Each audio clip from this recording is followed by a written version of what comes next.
फिर घर की कुछ जिम्मेदारियां भी हैं। दीदी, बाबा कहते हैं कि कर्म करते हुए योग में रहो।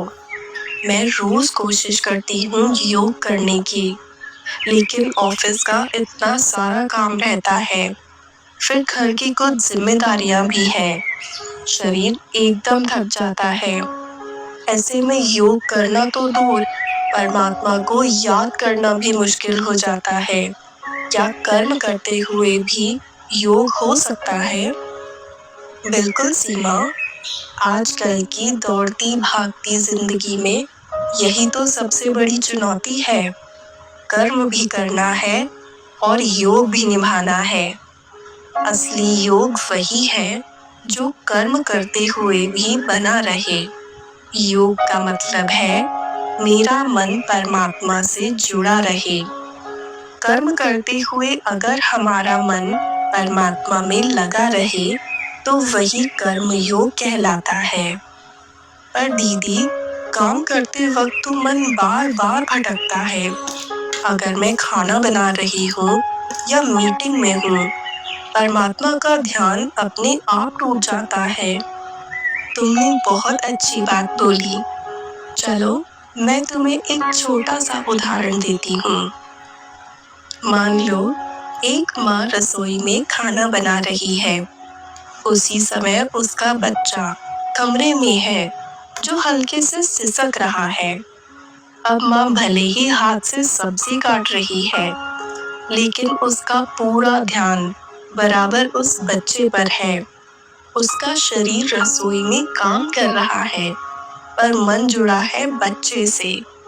वैसे ही हमें भी कर्म करते हुए मन से परमात्मा को साथ रखना है, पर इसके लिए अभ्यास करना पड़ता है। जब तुम कर्म कर रही हो, तो उस वक्त ये भावना रखो, मैं आत्मा हूँ। ये शरीर मेरा साधन है और परमात्मा शिव बाबा मेरे साथ है। मैं उनका ये कार्य कर रही हूँ। इस भावना से तुम कर्म करते हुए योग में रहोगी। लेकिन ऐसा सोचना बहुत मुश्किल लगता है। जब मन उलझा होता है, तो ये बातें तो याद ही नहीं आती। हाँ, शुरू में अभ्यास थोड़ा कठिन लगता है, लेकिन जैसे जैसे तुम ये अभ्यास करोगी, वैसे वैसे मन शांत, स्थिर और सहज हो जाएगा और कर्म भी सफल होंगे।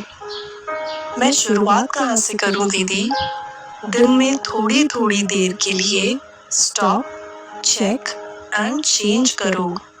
यानी रुक कर देखो, मेरा मन कहाँ जा रहा है। अगर मन भटक रहा है, तो तुरंत उसे परमात्मा की याद में ले आओ। धीरे धीरे ये अभ्यास पक्का हो जाएगा। बहुत सुंदर बात बताई आपने दीदी। अब समझ में आया कि कर्म करते हुए अगर मेरी भावना शुद्ध हो और मन ईश्वर से जुड़ा रहे, तो वही योग है।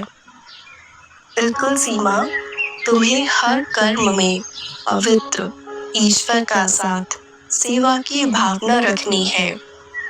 अगर तुम ऑफिस में कोई मेल भेज रही हो, तो सोचो, ये भी आत्मा है। मुझे प्रेम पूर्वक सत्यता से जवाब देना है। तब तुम कर्म योगी बन रही हो।